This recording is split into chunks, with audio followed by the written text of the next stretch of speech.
Hello! Good morning, good afternoon, good evening, wherever you are. My name is Akash Lush, and I'm joined here by my co-host, João Santos? and this is the Mildly Interesting Podcast. But this is our true crime episode, Amateur Investigators, The Case of Tamam Shud.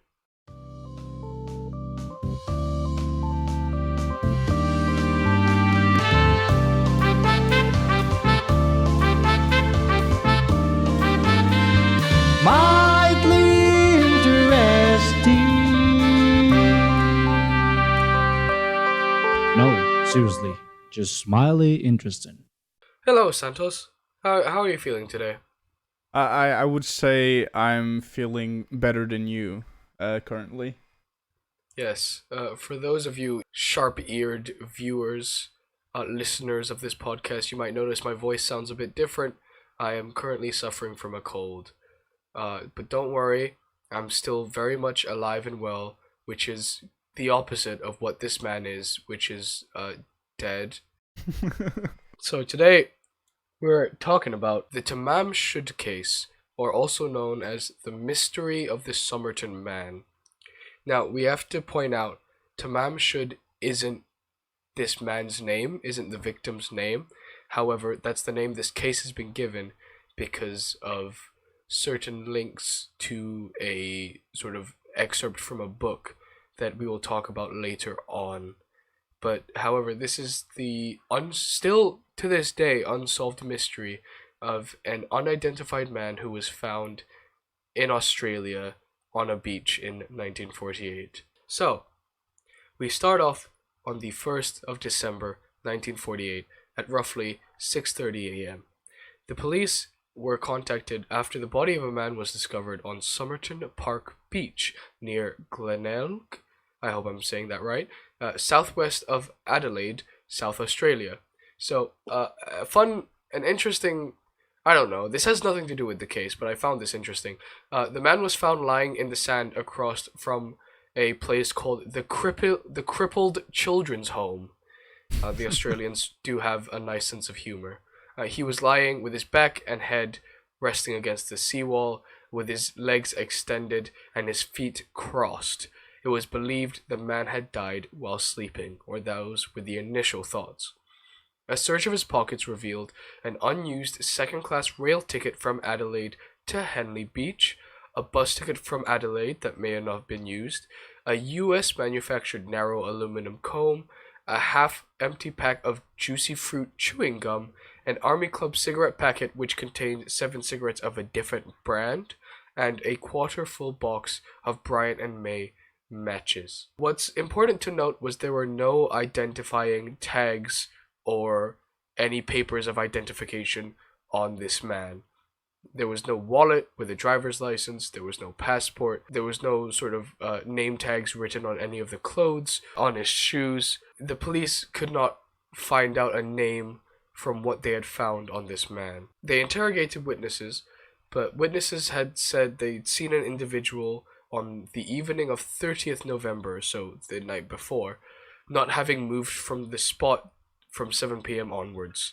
One witness said she observed a man looking down at the figure from the top of the steps that led to the beach, and then later on, there were other witnesses that came forward and said that there had been a well-dressed man carrying another man on his shoulders along Somerton Park Beach the night before the body was found. So, the witnesses either state that the man had been lying there from about 7 p.m. the night before onwards and had not moved, while others claimed that they saw a well-dressed man carry the body to the place before the body was found. So according to the pathologist, the man was of a Britisher appearance, aged about 40 to 45, and was in top physical condition. His hands and nails showed no signs of manual labor. I found this an interesting note that they had made. His big and little toes met in a wedge shape. So like he had like triangular ass feet. They said this was typical of either people who were used to wearing like sort of dress shoes or fancy shoes quite often, or ballerinas. So this guy was either a businessman or a nicely dressed ballerina. What do you want him to be? I kind of want him to be the ballerina, not gonna lie. Same. That's kind of just the image of this ballerina just like dancing on the beach and then just falling over dead. No explanation. But talking about his dress, he was dressed nicely in a double-breasted jacket of American tailoring. Like we said, all labels on his clothes had been removed. And again, an interesting note, he had no hat, which was unusual in 1948, where all gentlemen, of course, had hats. They took his dental records. They weren't able to match it to any known person.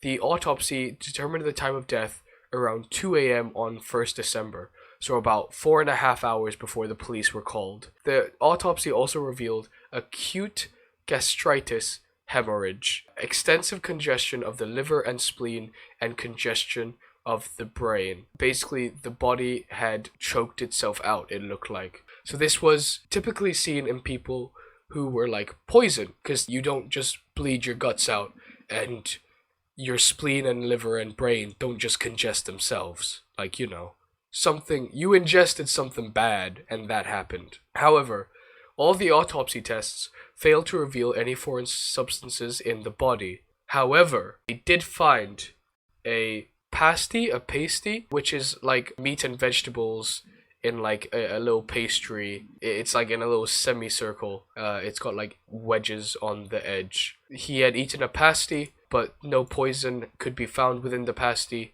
so people just think that was his last meal. So, police find the body. They can't identify it. Autopsy tries to put a pin on this. They can't either. They embalmed the body on 10th of December because they weren't able to find a positive identification. The police said this was the first time they knew such action was needed. Santos, why don't you walk us through what evidence they found?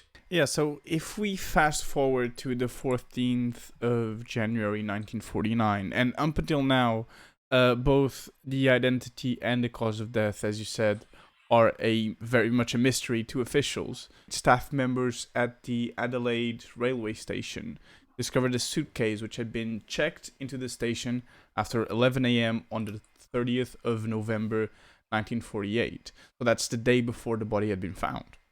The police quickly made the connection that it was likely to belong to the victim. This would turn out to be one of the biggest pieces of evidence in this case. So in it, there were several clothing items that had no identification marks, apart from a tie, a laundry bag, and a singlet that referred to the name T. Keen. And get this, no T. Keen was reported to be missing in any English-speaking country, although some aspects of the coat had been concluded to have been manufactured in the US and were concluded to not have been imported, so that means that the victim must have been in the US prior to being in Australia. In the bag, there was also a screwdriver, a table knife, and a pair of sharpened scissors. So that's a fairly weird thing to bring on holiday with you. So it kind of plays out to one of the theories that we're going to talk about later. It just feels like the suitcase was dropped off and people forgot about it, and then when the police went for a public appeal to identify the man a few weeks later, the staff went, oh wait, that was the day before this suitcase that no one knows who dropped it off was dropped off. It was also interesting that the man was found with a train ticket from Adelaide train station where he dropped off his suitcase to Henley Beach, but for some reason he never used it. So it just adds to the mystery of what was he doing? What was his intentions? There's a lot of sort of weird details about this case. Like you said, the discovery of this suitcase is pretty weird to me because we're now talking several weeks after the incident. So you'd think that by then this would already be a thing, right? Yeah. So an inquest into the man's death was conducted on the 17th of June 1949. Why don't you walk us through it? What happened? An inquest was conducted by Coroner Thomas Erskine Cleland and was held a few days after the discovery until the 17th of June 1949. He revealed a few other notes that the autopsy may have missed. For instance, he noted that the man's shoes were remarkably clean and appeared to have been recently polished, rather than in the condition expected of a man who had apparently been wandering around Glenelg all day. The man had purchased a train ticket, and the man had purchased a bus ticket. Both of them seemed to be unused. The only other possible option is your feet. He was wandering around all day. He had been walking all day previously. If he got from Adelaide train station the day before to the beach across from the crippled children's home where he was found the next morning. So it kind of plays out the witness report that someone was carrying. It's kind of important to point out that that specific witness report came only about 10 years after the incident. So 10 years after the incident, someone said that they might have seen someone well-dressed carrying him. So it's a really weird piece of information. But what happened next, Akash? There was also a lack of evidence of vomiting and convulsions, which are the two main physiological reactions to poison. Obviously, we think the man's been poisoned because of the congestion and internal bleeding in his body, but we can't identify the poison. And also, there were no convulsions or vomiting present on this man. There was no evidence indicating the identity of the deceased. 2 drugs were considered a possible murder weapon because they were extremely toxic and relatively small oral doses, and they would be extremely difficult to detect. They were hidden from the public eye as they were, quote, quite easily procurable by the ordinary individual, but they were later revealed to be digitalis and ouabain, both cardinolide type cardiac glycosides. What that basically means is they make the heart go really fast, which will basically cause your body to shut down. They both give the symptoms that we saw in the man: internal bleeding and congestion. The inquest also noted that these 2 drugs specifically, even if you knew you were looking for them, they would still be very hard to detect, which is what we found in the autopsy. We detected no poisons. I mean, it did say early in the inquiry, Cleland, the coroner in charge of the inquest, stated that he was determined that the person died from poison.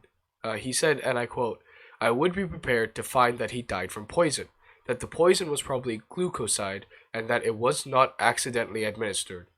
So we know that this poison was taken on purpose. But what he could not determine from the inquest was whether it was administered by the deceased man himself or he was poisoned by some other person. Despite all of the findings that we've stated, the inquest still could not determine the cause of death of the unidentified man. So we know everything points to poison.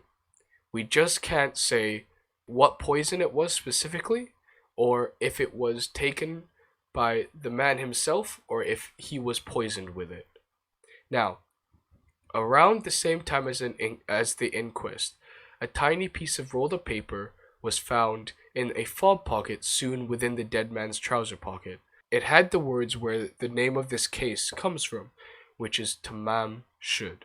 Yeah, so after contacting libraries in the area, the police found that it was a phrase that meant either ended or finished, which is found in the last page of the original version of The Astronomer Poet of Persia by Edward Fitzgerald. Surprisingly, actually, and this is something that I really found interesting and, well, again, surprising, is that the exact book where the page had come from was found after a man that was never officially identified because of, privacy reasons, brought it to the police. Now, if we take a look closer at the book, the main theme that seems to persist is that one person should live life to the fullest and have no regrets when it ends. So this would kind of indicate in sort of like a metaphorical way that it could even be suicide. So the poem's subject led police to theorize that it had been suicide, but it was literally just speculation. In the back of the book, however, there were some indentations which the police thought to be an encrypted message, but the significance of this was never determined, remaining uncracked to this day. Also on the back of the book, there was a telephone number, one belonging to Jessica Thompson, someone that is very, very relevant to this case, even if, she tried very hard to make it look like she wasn't. So when interviewed by the police, she denied having any connection to the man. However, she also reported that an unidentified man in late 1948 visited her neighbor asking about her. So I don't really understand I don't understand the timeline on this. But in later years, in a 2002 interview, Gary Feltus stated that she was being evasive when answering the questions and had firm beliefs that Thompson knew the identity of this man, which is a common trope that we'll find in later interviews. So I think we should also point out that Jessica Thompson asked for name and details not to be mentioned to anyone else and not to be kept permanently by the police, as it would be embarrassing and harmful, in her own words, to her reputation to be linked to such a case, which the police agreed to. There are several details about the interviews with Thompson. For instance, the lead investigator described Thompson's reaction after seeing the cast as, and I quote here, completely taken aback to the point of giving the appearance that she was about to faint. This case really remained uncracked for years, right? And what do you think about Jessica Thompson here? Because decades later, there were a whole lot of interviews and a whole lot of semi-facts, I would call them, came up. So what will you say about right now before we get into what happened next? It's strange to me that the man had the phone number of Jessica Thompson in this book where he had ripped out the Tamam Shud paper. Also, interestingly enough, Thompson said that while she was working in Sydney during World War II, she had owned a copy of that book. Not the exact book that we've found the code and number in, but a copy of the book that she had given to Australian Army Lieutenant Alf Boxall. Police suspected Boxall was the dead man, but in 1949, Boxall was found in Sydney very much alive, and his copy of the book was fully intact. In fact, I think it was the wrong copy, because the one the man had was the original, while the one that Boxall had was I think either translation or it was a reprint. So it was a very strange, almost connection, where this man had used the same book that Thompson had given to a random army lieutenant back during the war. Like you said, it's like almost facts just coming to light. Yeah, exactly. It's really weird to me. One of the things is that the man that provided the book to the police, so the actual book where the page came from, it was never identified, or at least remained unidentified to the public. But a copy of the book, which, like you said, wasn't the right one, was given by Thompson to Boxall. But the exact copy of the book where the page came from belonged to a random man, and just happened to have her number on it. That is some strange coincidence, in my opinion.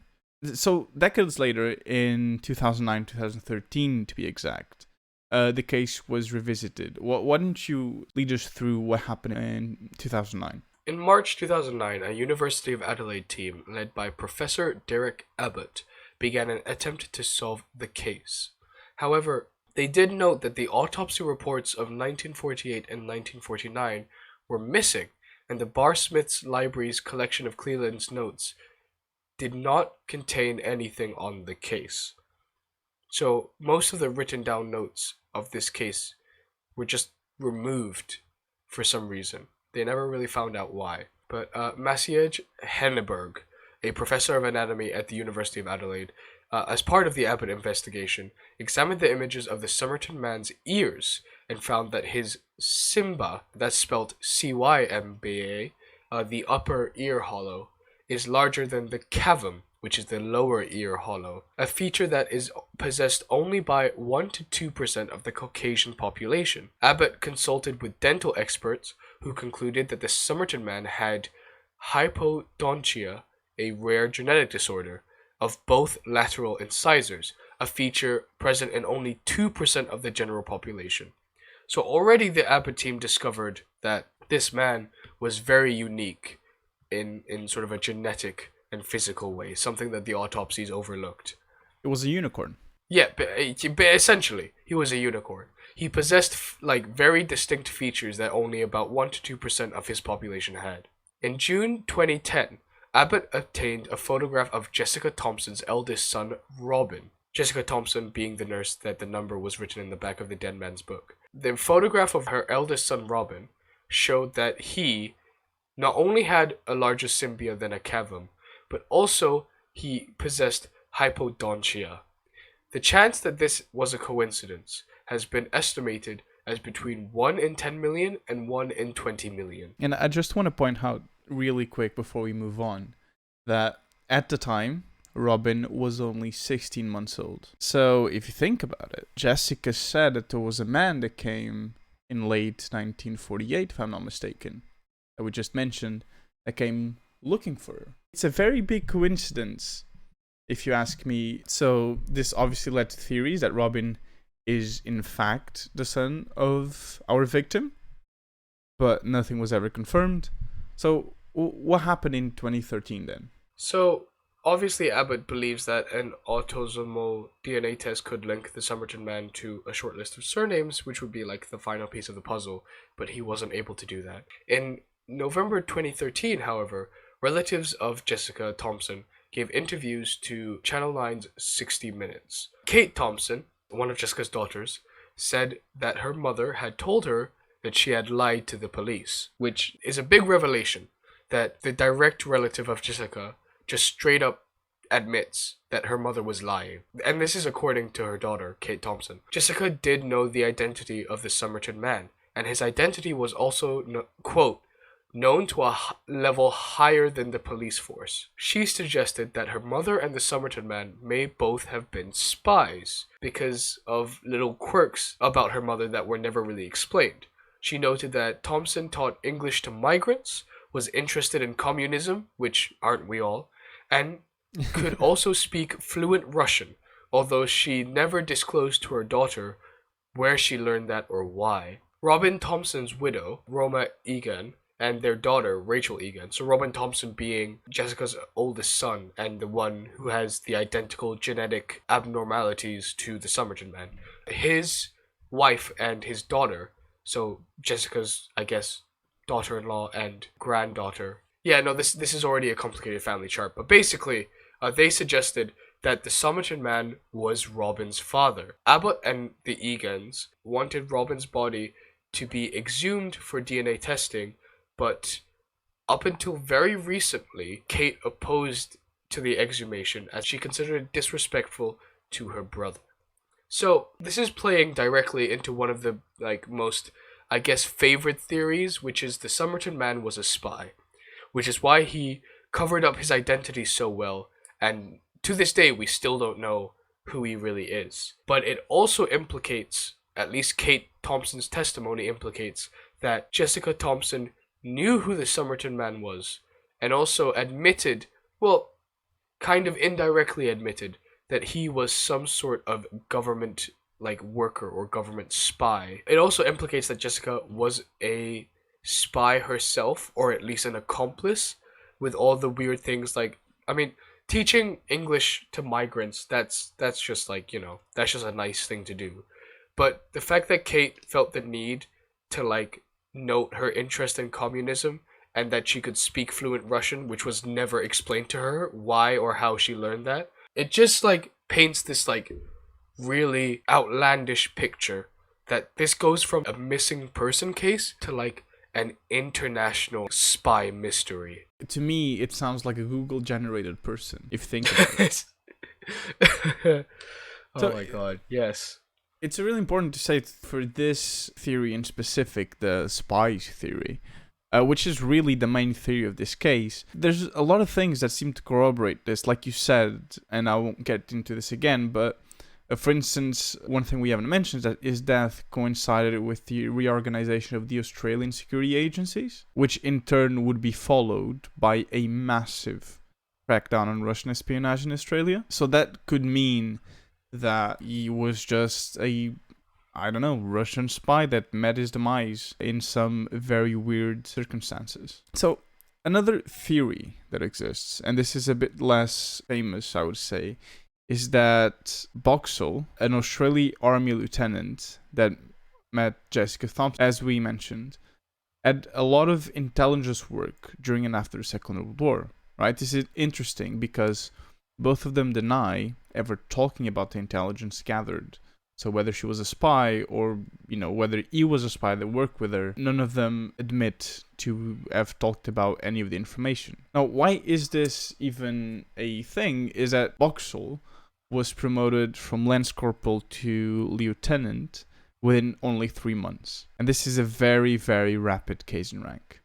Which is, at the very least, I think we should consider it a bit suspicious, no? Yeah. So, what do you think, Akash? What do you think happened here? What's the events? How did everything play out, in your opinion? To me, with everything that we've just considered, it does sound like this guy was a spy. Or he was some kind of intelligence officers. Because you can try and, hide your identity. But this man, to this day, is a mystery.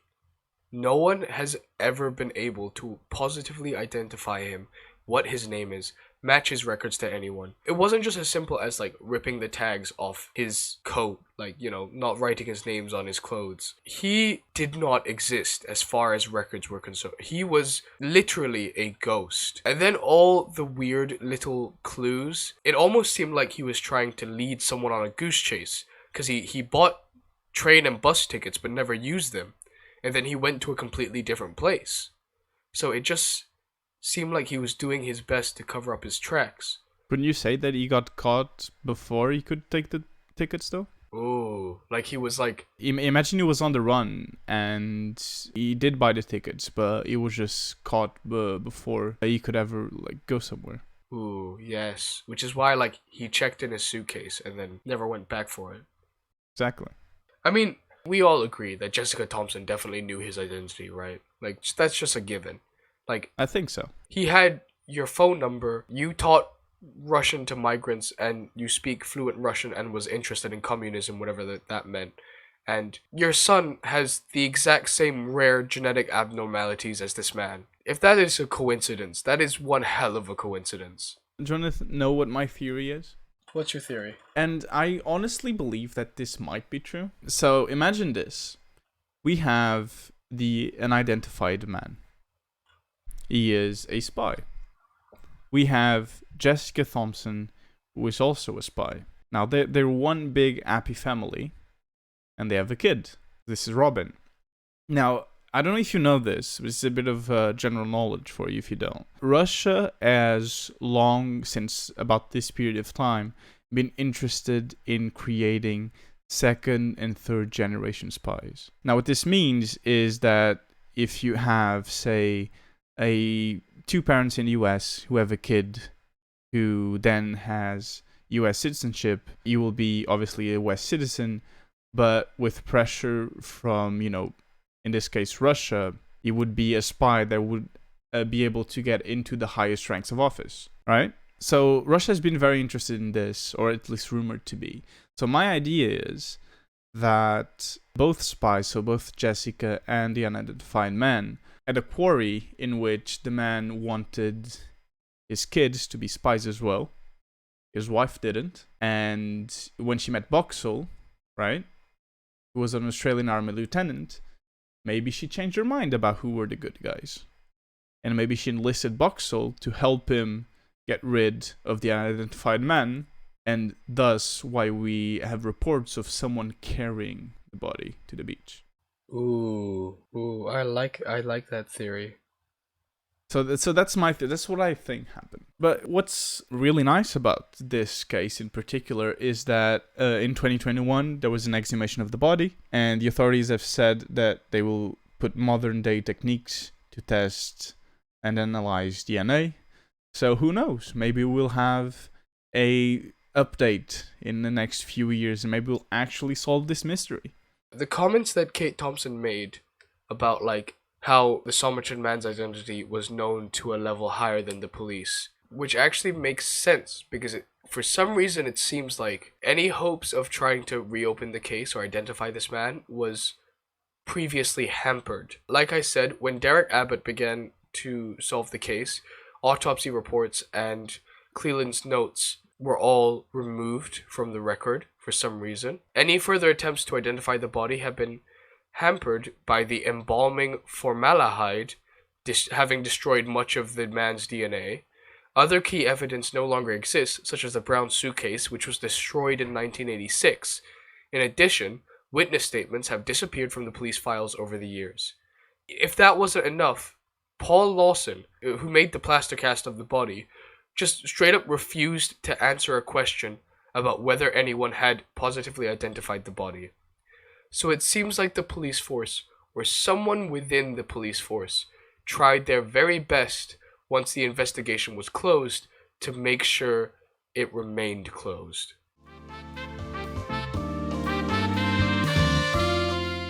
So that was our deep dive into the Tamam Shud case. Hopefully, as always, you were mildly interested. If you do like what we do, please do follow us on Spotify and subscribe to our YouTube channel. Of course, we have all of our links in our website, as well as the full podcasts are uploaded there. It is www.mildly-interesting.co.uk. Check us out on Twitter and on Instagram. You get to see our lovely faces and our thought process into making these episodes. And yes, I have been Akash Lush. And I was John Sens. And this was Amateur Investigators.